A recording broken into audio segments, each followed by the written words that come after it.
சந்தோஷம் மெய்ஞானம் வளர்ப்போம், ஆரோக்கிய யுகம் அமைப்போம். அன்னையை வணங்குவோம், தந்தையை வணங்குவோம், நம்மை வழி நடத்தும் நம் முன்னோரை வணங்குவோம். ஸ்ரீராம ஜெயம். நாளைக்கு கலியுகத்துல கிட்டத்தட்ட 500 ஆண்டுகள் வனவாசம் போன ராமர் தன்னுடைய இல்லத்துக்கு திரும்பக்கூடிய ஒரு புண்ணிய நாள். அவர் வாழ்ந்த திரேதாயுகத்துல 14 வருடம்தான் வனவாசம் போனார். ஆனா இந்த கலியுகம் எவ்வளவு கொடுமையானது அப்படிங்கிறத நாம தெரிஞ்சுக்கணும். நம்மளுடைய மூதாதையரை கிட்டத்தட்ட 500 ஆண்டுகள் அவர் இல்லத்துல அவரால் இருக்க முடியல. இந்த சூழ்ச்சியிலிருந்து மீட்டு அவரை நாளைக்கு அவருடைய இல்லத்துல பிரதிஷ்டை செய்ய போறாங்க. இந்த நாள் நம்ம எல்லாருக்குமே புனிதமான நாள் தான். நம்ம பயிற்சி மையத்துல இன்று இரவோ அல்லது அதிகாலை பிரம்ம முகூர்த்தத்திலேயோ 500 நெய் தீபங்கள் ஏற்றி உண்மையான ஸ்ரீராம ஜெயம் இன்றுதான் அப்படின்னு நான் சொல்வேன். ஏன்னா அனுமன் போருக்கு போகும்போது ராமருக்கு வெற்றி அப்படிங்கிறத ஸ்ரீராமருக்கு ஜெயம் அப்படின்னார். இங்க கிட்டத்தட்ட 500 வருஷம் கழிச்சு திரும்பவும் அவர் வெற்றி அடைஞ்சிருக்கார். அதனால அதை கொண்டாடும் விதமாக நமது பயிற்சி மையத்தில் இன்று மாலை அல்லது நாளை காலை பிரம்ம முகூர்த்தத்தில் 500 நெய் தீபங்கள் ஏற்றி ராமரை நமது மையத்திற்கு அவர் திருவுருவ படத்தை வரவேற்று பூஜை செய்ய முடிவு செய்துள்ளேன். ராமர் யாருங்கிறத தெரிஞ்சுக்கணும்னா என் கூட ஒரு 10 நாள் தங்குங்க, நான் சொல்றேன். இதை மதமா பார்க்க வேண்டாம். ஏன்னா இந்த அஷ்டமி நவமி அப்படிங்கிறதுடைய தத்துவம் நமக்கு என்னன்னு புரிஞ்சா நல்லா புரியும். நான் சாமியா எப்படி பார்க்கிறேன்னா, இந்து தர்மத்துல சொல்லப்பட்ட ஒவ்வொரு கடவுளையுமே நீங்க இன்னைக்கு அனுபவிச்சுட்டு இருக்கிற ஒவ்வொரு விஞ்ஞானத்தையும் கண்டுபிடித்த, பேட்டன் ரைட் வாங்காத, ராயல்டி கேட்காத சயின்டிஸ்டா தான் நான் பார்க்கிறேன். அந்த சயின்டிஸ்ட் நாளைக்கு தன்னுடைய லேபுக்கு வரப்போறார். அப்படித்தான் நான் அவரை பார்க்கிறேன்.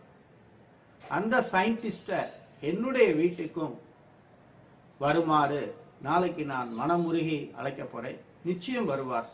அவருடைய எண்ண அலைகள் என்னுள் இறங்கும்.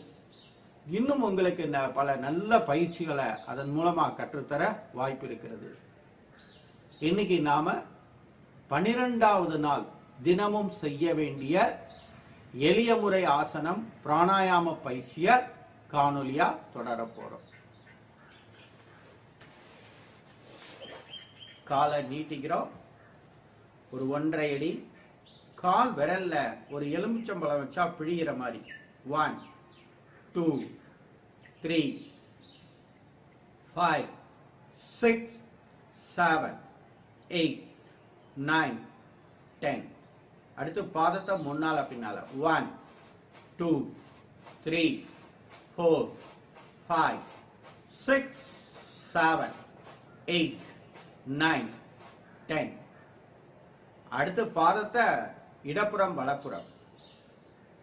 1 2 3 4 5 6 7 8 9 10. அடுத்து உட்புறம் வெளிப்புறம். 1 2 3 4 5 6 7 8 9 10. அடுத்து சுழற்றுதல்.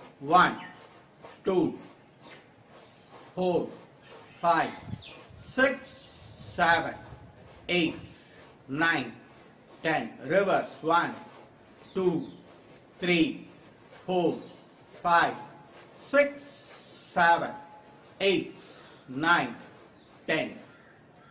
இப்ப உட்புறம் வெளிப்புறம் சுழற்றுதல். 1 2 3 4 5 6 7 8, 9, 10. Reverse. 1, 2, 3, 4, 5, 6, 7, 8, 9, 10. இப்ப அடுத்து கணுக்கால் சுழற்சி. இந்த கணுக்கால் சுழற்சியில நாம கவனிக்க வேண்டியது, இந்த இடத்தை கண்டிப்பா அப்படி அமுக்கி பிடிக்கணும். கை விரல் எல்லாம் கால் விரலுக்குள்ள சொருகிக்கணும். இந்த பாதம் நேரம் வரணும். 1, 2, 3, 4, 5, 6, 7, 8, 9, 10. Reverse. 1, 2, 3, 4, 5, 6, 7, 8, 9, 10. 1, 2, 3, 4, 5, 6, 7, 8, 9, 10. இப்ப அடுத்து காலை மேல கீழே அசைச்சு விட போறோம். 1, 2, 3, 4, 5, 6, 7, 8, 9, 10. இப்ப சுழற்ற போறோம். 1, 2, 3, 4, 5, 6, 7, 8, 9, 10. Reverse. 1, 2, 3, 4, 5, 6, 7, 8, 9, 10. அதே மாதிரி இந்த பக்கம் இந்த பாதத்தை சுத்த போறோம். எல்லா கால் பயிற்சி நீங்க 20 தடவை செய்யணும். நான் 10 தடவை செய்யறேன். 1, 2, 3, 4, 5, 6, 7, 8, 9, 10. Reverse. 1, 2, 3, 4, 5, 6, 7, 8, 9, 10. பாதத்தை திருப்புறேன். 1, 2, 3, 4, 5, 6, 7, 8, 9, 10. மேல தூக்கி வைக்கிறேன். இந்த பாதம் நேரம் வைக்கிறேன். அசைச்சோட பாரு.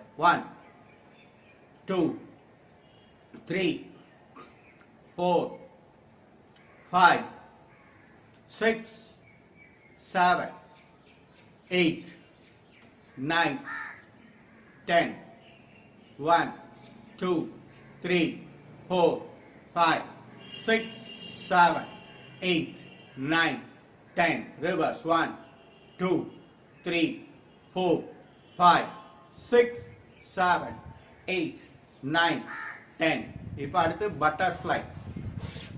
1, 2, 3, 4, 5, 6, 7, 8, 9, 10. இப்ப அந்த முழங்கால் வெளியே நீக்கக்கூடிய அற்புதமான பயிற்சி, முழங்கால் வராம தடுக்கக்கூடிய அற்புதமான பயிற்சி தம்பூராசன். அதாவது இத செய்யும் போதே பார்த்தா தம்பூராவை தூக்கி பிடிச்சுட்டு இருக்க மாதிரி இருக்கும். அதுக்காக சொன்னது. உடனே இந்த ஆசனம் பண்ணா தம்பூரா நல்லா வாசிக்கலாமான்னு கேட்கப்படாது. தம்பூரா அப்படி தூக்கி பிடிச்ச மாதிரி இருக்கும். 1, 2, 3, 4, 5. இந்த காலை நல்லா அப்படி ஸ்ட்ரெச் பண்ணணும். இந்த முழங்கால் நல்லா. 1, 2, 3, 4, 5, 6, 7, 9, 10. அப்படி பண்ணா முழங்கால் வலி போயிடும். அதே மாதிரி முழங்கால் வலி வராம பாதுகாக்கும். 1, 2, 3, 4, 5, 6. 1, 2, 3, 4, 5, 6, 7, 9, 10. திரிவிக்ரமாசனம் வாங்க. உலகளந்த பெருமாள் அப்படிம்பாங்க. இப்ப உட்கார்ந்துட்டு நீங்க உலகளக்கிறீங்க, அவ்வளவுதான். அவர் நின்றுண்டு உலகளந்தார், நீங்க உட்கார்ந்துட்டு உலகளக்கிறீங்க அப்படின்னு நினைச்சுக்கோங்க. கால் பயிற்சி முடிஞ்சது. இப்ப கை பயிற்சி. துண்டு எடுத்துக்கிறோம். அப்படியே நல்லா பின்னால கொண்டு போறோம். கைய மடக்காம.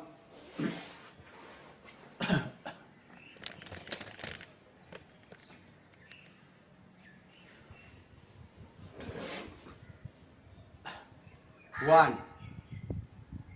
2, 3, 4, 5, 6, 7, 8 9 10.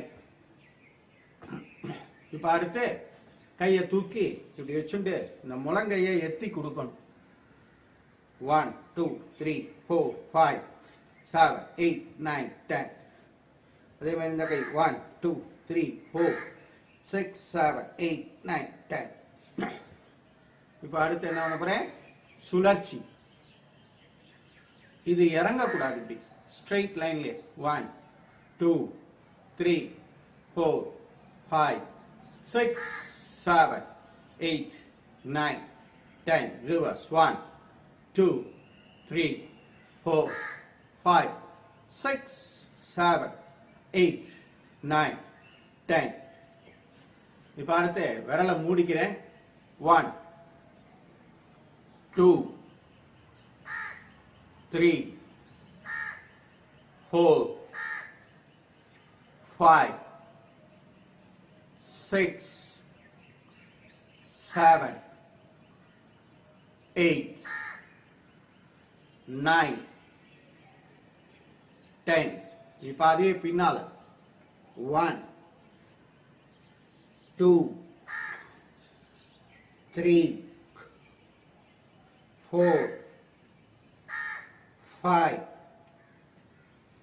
6 7 8 9 10. இப்ப அடுத்து கையை கோர்த்துக்கிறேன். அப்படியே முன்னால கிரஷ் பண்றேன். Back stretch. 1 2 3 4 5 6 7 8 9 10. இப்ப தோள்பட்டை சுழற்சி முழுமையா சுத்த போறேன். 1 2 3 4 5 6 7 8 9 10. 1 2 3 4 5 6 7 8 9 10. இப்ப அடுத்து கை பயிற்சி முடிஞ்சது, கால் பயிற்சி முடிஞ்சது.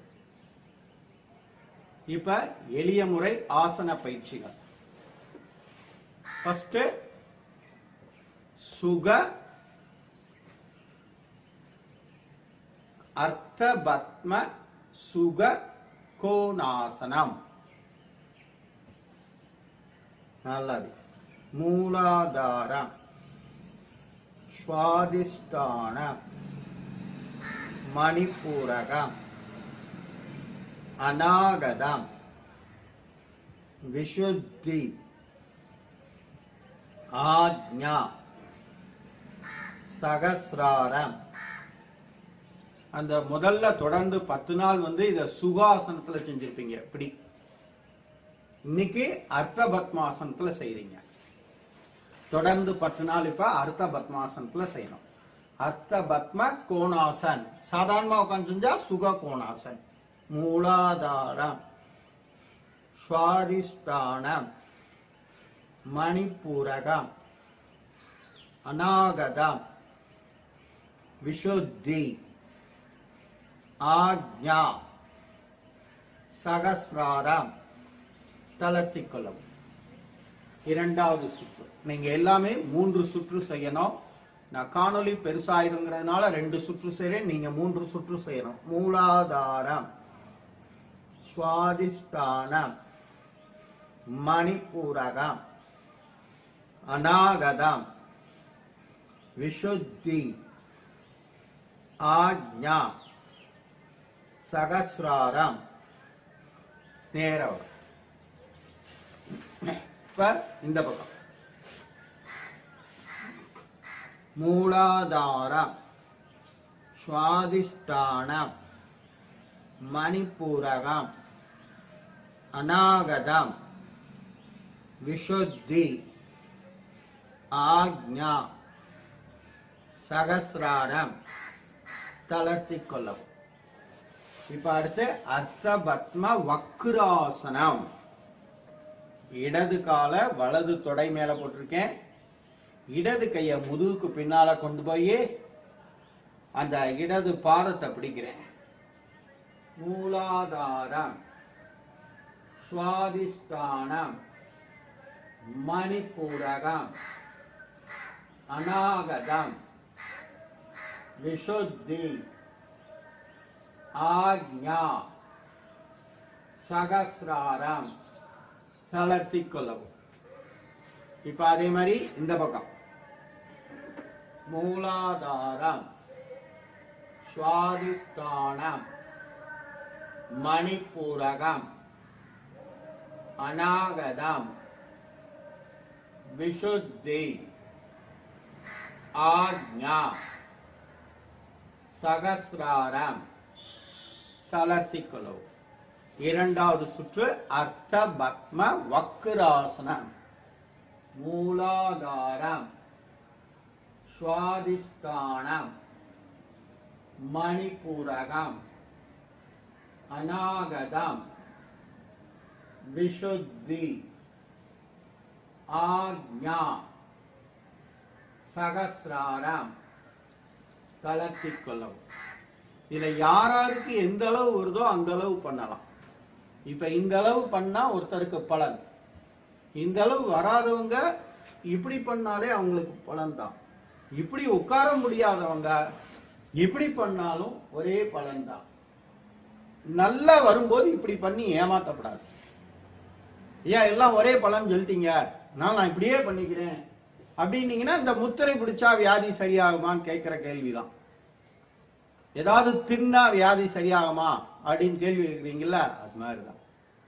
எதையாவது திங்கணும், இல்லாட்டி முத்திரை பிடிக்கணும், இல்லாட்டி குண்டலினி எழுப்பணும், வியாதி இல்லாம வாழணும். அப்படிலாம் முடியவே முடியாது. கொஞ்சமாவது நம்ம உடம்ப வருத்திக்கணும். அது எப்பெல்லாம் வருத்திக்கணுங்கிறத சொன்னவர் தான் ராமர். அதனால்தான் வாங்க ராமரை பத்தி நான் உங்களுக்கு ஃபுல்லா இன்னொரு கதை இருக்கு. அது வால்மீகி கம்பர்லாம் எழுதாத கதை தான் நான் சொல்லுவேன். இது சூப்பரான கதையே இருக்கு, நேரில் வாங்க சொல்றேன். அடுத்த ஆசனம் அர்த்த பத்ம முத்ரா. முன்னால் அப்படி குனிறோம்.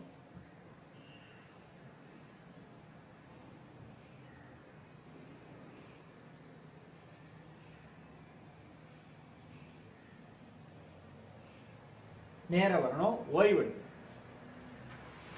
இந்த பக்கம்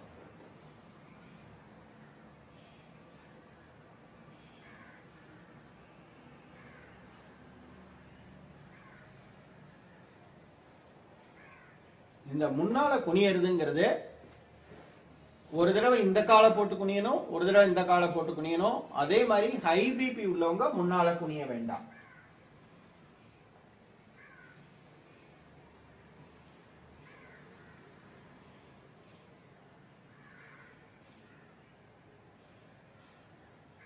தளர்த்தி கொள்ளவும்.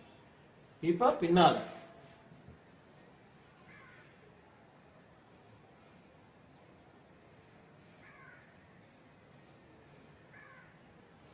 இப்ப இடது பக்கம் வலது பக்கம் குனிய போறோம். இடது பக்கம் வலது பக்கம் குனியும் போது என்ன கவனிக்கணும்னா, பாதம் எந்த பக்கம் மேல இருக்கோ அந்த பக்கம் குனியும் போகணும். இந்த பக்கம் குனியும் போது பேச முடியாது. அதனால நான் மூலாதாரம் சுவாதிஷ்டானம் எல்லாம் சொல்ல மாட்டேன். 7 ஆதாரத்தை நினைச்சு மூச்சில் தொடுவேன். நீங்களும் அதே மாதிரி செய்யணும். பாதம் எந்த பக்கம் மேல இருக்கோ அந்த பக்கம் குனியணும். இந்த பக்கம் குனியிறப்ப இந்த காலை மேல தூக்கி போட்டுக்கணும்.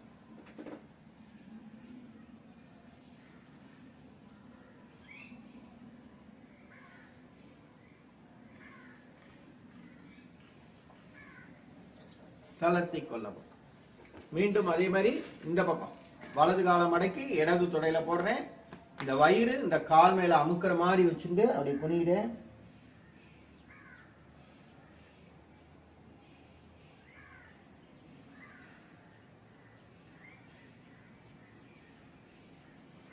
நேரம் வரேன், ஓய்வு எடுக்கணும். அதே மாதிரி இந்த பக்கம்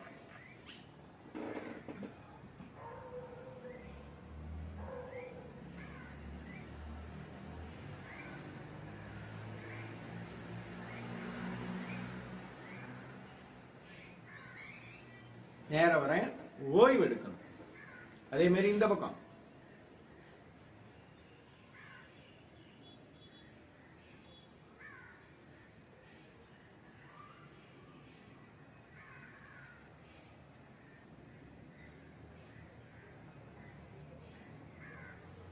நேரம் வரேன், ஓய்வு எடுக்கிறேன். இந்த ஓய்வு ரொம்ப முக்கியம். ரா எல்லாரும் சொல்லுங்க. ராம்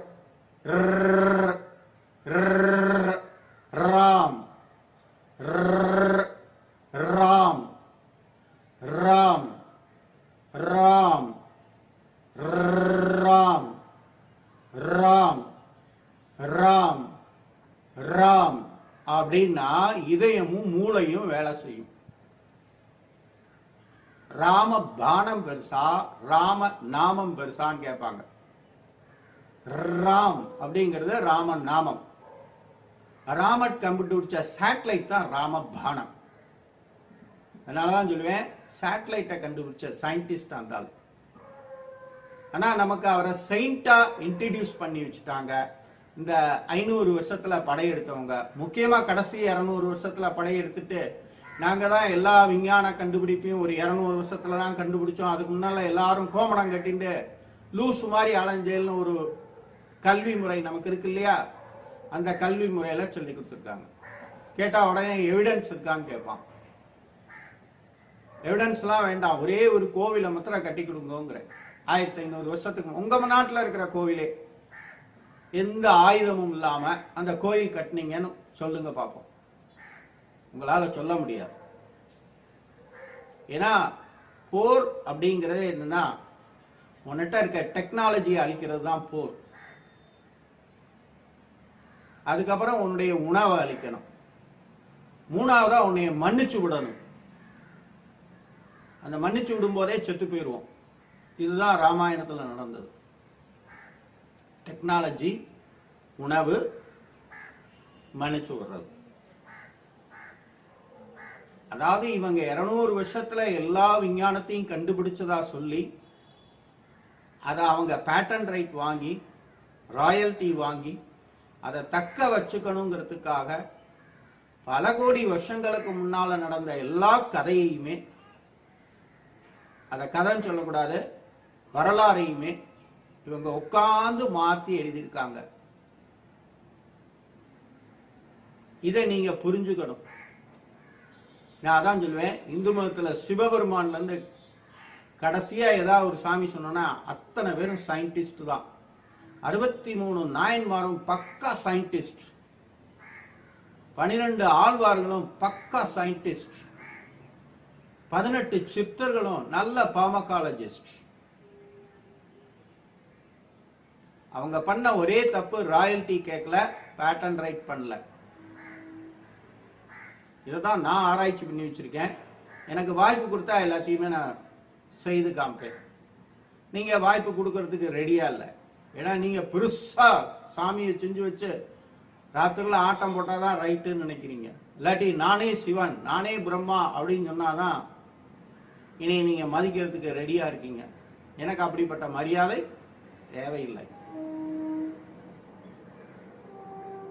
அதனாலதான் நான் இதை வேற மாதிரி கொண்டு போகணும்னு ஆசைப்படுறேன். கண்டிப்பா இந்துக்கள் உங்களுடைய தெய்வங்களை எல்லாம் சயின்டிஸ்ட் அப்படிங்கிற கண்ணோட்டத்துல பாருங்க. இந்த செயின்ட்ங்கிற வார்த்தையை தூக்கி எறிங்க. சயின்டிஸ்ட்னு பாருங்க, உங்களுக்கு புரியும். ஐயா இதெல்லாம் எப்படி உங்களுக்கு புரியும் கேட்டீங்கன்னா, பிராணாயாமத்தை ஒழுங்கா பண்ணா புரியும். பிராணாயாமத்தை முறையா பண்ண, அதை மூக்கெல்லாம் அப்படி அடைச்சு 64 எண்ணிக்கையெல்லாம் பண்ணா புரியாது. ஔவையாரே எழுதியிருக்க, ஔவையாரெல்லாம் எழுதல, நீங்க எழுதிட்டு அதை ஔவையார் எழுதினான்னு சொல்லிட்டேன். நீங்க எழுதிட்டு அதை திருமூலர் எழுதினான்னு சொல்லிட்டேன். ஏன்னா எல்லா கதையுமே மாற்றி தான் எழுதப்பட்டிருக்கு. அது கொஞ்சம் சிங்க்ரனைஸ் அப்படியே யோசிச்சு பார்த்தா, உள்ள போய் பார்த்தா தப்பு தப்பா இருக்கு. முதல் வரியும் 63வது வரியும் மேட்ச் ஆகிறது. என்ன பண்ண முடியும்? அதனால புரிஞ்சுக்கோங்க. நீங்களும் ஒழுங்கா பிராணாயாமம் பண்ணுங்க. இந்த பிராணாயாமம் எப்படி பண்ணணும் நான் சொல்லிட்டேன்.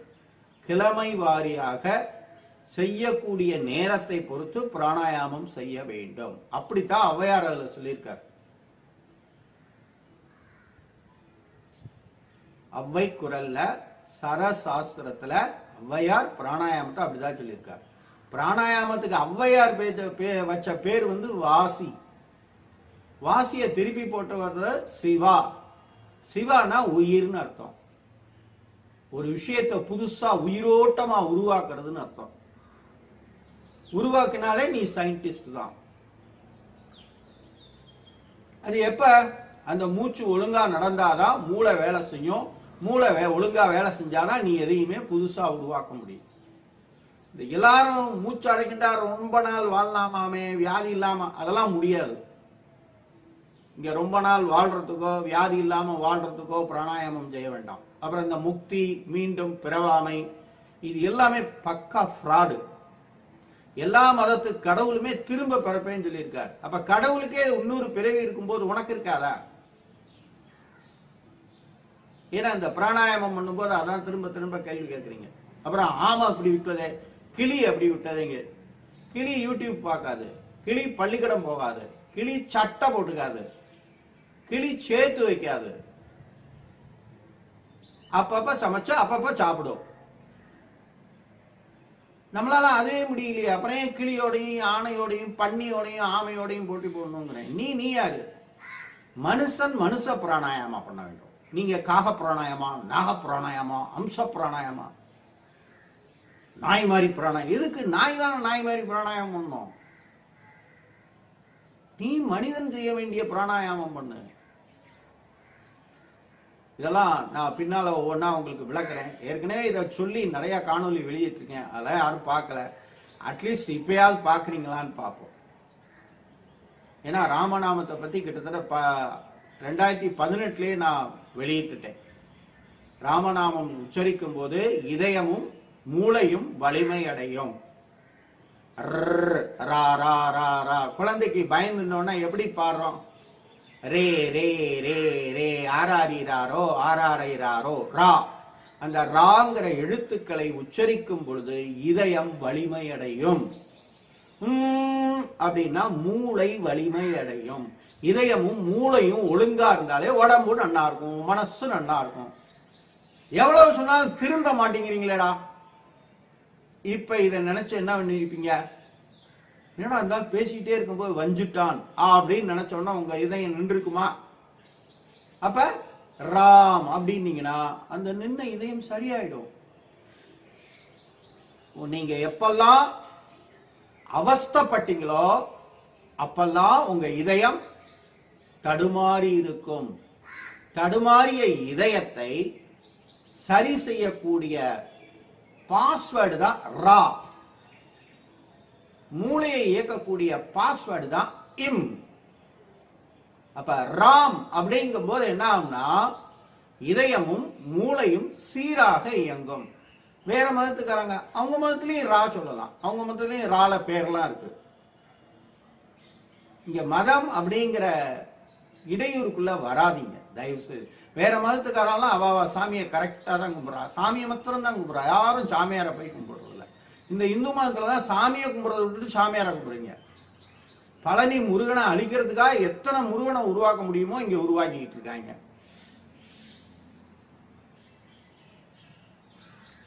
அந்த சித்தர் இந்த சித்தர்,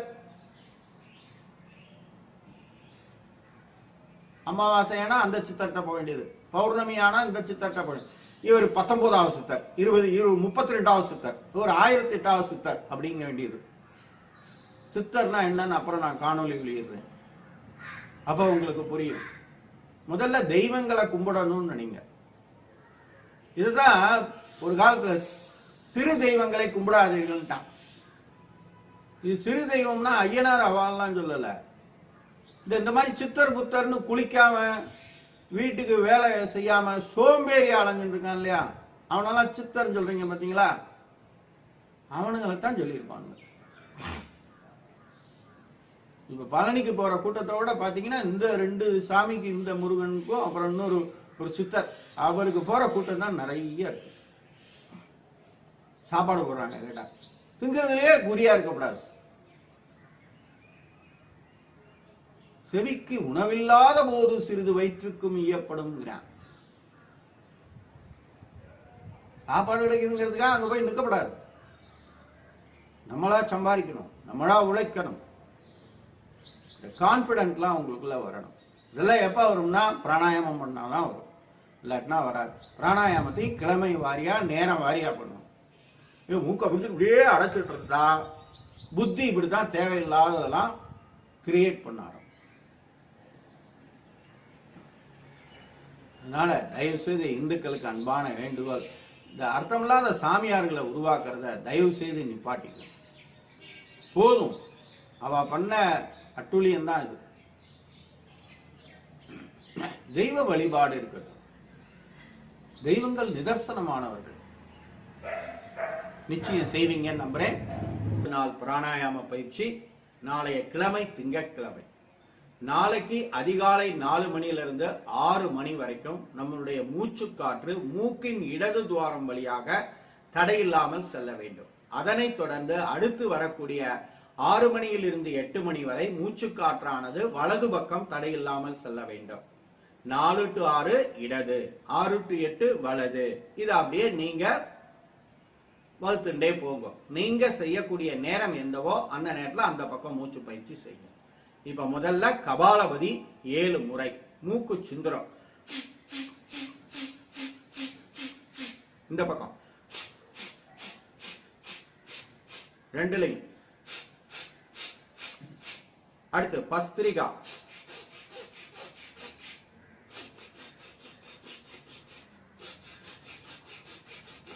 இப்ப சந்திரநாடி சுத்திக்கு வாசி தண்டத்தை வலது அக்குள்ள வச்சுட்டேன். இடது கையோட ஆள்காட்டி விரலால வலது மூக்க முடிக்கிறேன். கால் விரல்கள், பாதங்கள், கணுக்கால்கள், கெண்டைக்கால்கள், முழங்கால்கள், தொடைப்பகுதிகள், பிருஷ்ட பகுதிகள், அடிவயிற்று பகுதிகள், இடுப்பு பகுதிகள், கீழ் முதுகு பகுதிகள்,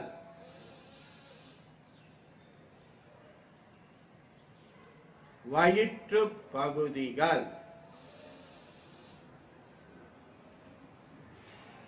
மார்பு பகுதிகள், மேல் முதுகு பகுதிகள், கை விரல்கள், உள்ளங்கைகள், மணிக்கட்டுகள்,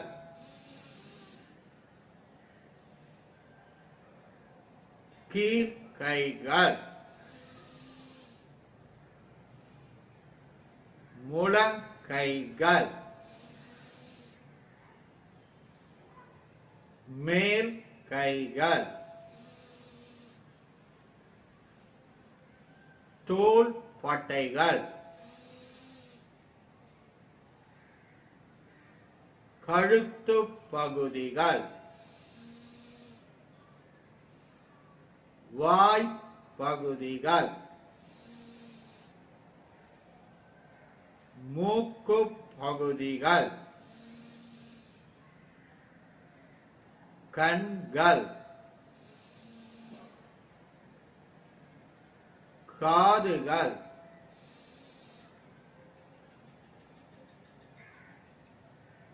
நெற்றி பகுதிகள்,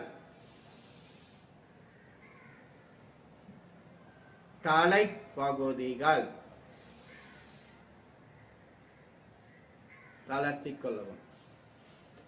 நமது real simple yoga foundation YouTube சேனலை புதிதாக காணும் அன்பர்கள் சப்ஸ்கிரைப் செய்யவும், அருகில் உள்ள பெல் பட்டனையும் பிரஸ் செய்யவும், காணொலிகள் பிடித்திருந்தால் நண்பர்களுக்கும் உறவினர்களுக்கும் பகிரவும், காணொலியில் கூறப்படும் பயிற்சிகளை செய்து பலன் அடைந்திருந்தால் அடைந்த பலனையும் பதிவிடவும். என்னுடன் இணைந்து தினமும் முறையான ஆசனம், பிராணாயாமம், தியானம் ஆகிய பயிற்சிகளை மேற்கொண்டு உங்கள் ஆரோக்கியத்தை பாதுகாத்து ஆரோக்கிய யுகம் அமைக்குமாறு அன்புடன் அழைக்கின்றேன். மேலும் நமது பயிற்சி மையத்தின் வளர்ச்சிக்காக உங்களால் முடிந்த பொருளுதவியை செய்யுமாறும் அன்புடன் வேண்டி விரும்பி கேட்டுக்கொள்கிறேன். நமது பயிற்சி மையத்தின் சார்பாக தினமும் நீங்கள் விரும்பும் நேரத்தில் தனிப்பட்ட முறையில் ஆன்லைனில் பயிற்சிகள் கற்றுத்தரப்படும் மற்றும் நமது பயிற்சி மையத்தில் 3 நாள் தங்கி பயிற்சி செய்யும் வாய்ப்பும் உள்ளது. மற்றும் நமது பயிற்சி மையமானது இன்டர்நேஷனல் யோகா ஃபெடரேஷன் என்ற அமைப்புடன் இணைந்து சர்வதேச அங்கீகாரம் பெற்ற யோகா ஆசிரியர் பயிற்சிகளையும் கற்றுத்தருகிறது. மேற்கண்ட பயிற்சிகளில் கலந்து கொள்ள விரும்புபவர்கள் எனது தொலைபேசி எண்ணான 9789889680 இந்த எண்ணில் தொடர்பு கொண்டு பயிற்சிகள் பற்றிய விவரத்தை அறிந்து பயிற்சியில் கலந்து கொண்டு தினமும் தவறாமல் பயிற்சி செய்து என்னுடன் இணைந்து ஆரோக்கிய யுகம் அமைக்குமாறு அன்புடன் அழைக்கின்றேன். சந்தோஷம்.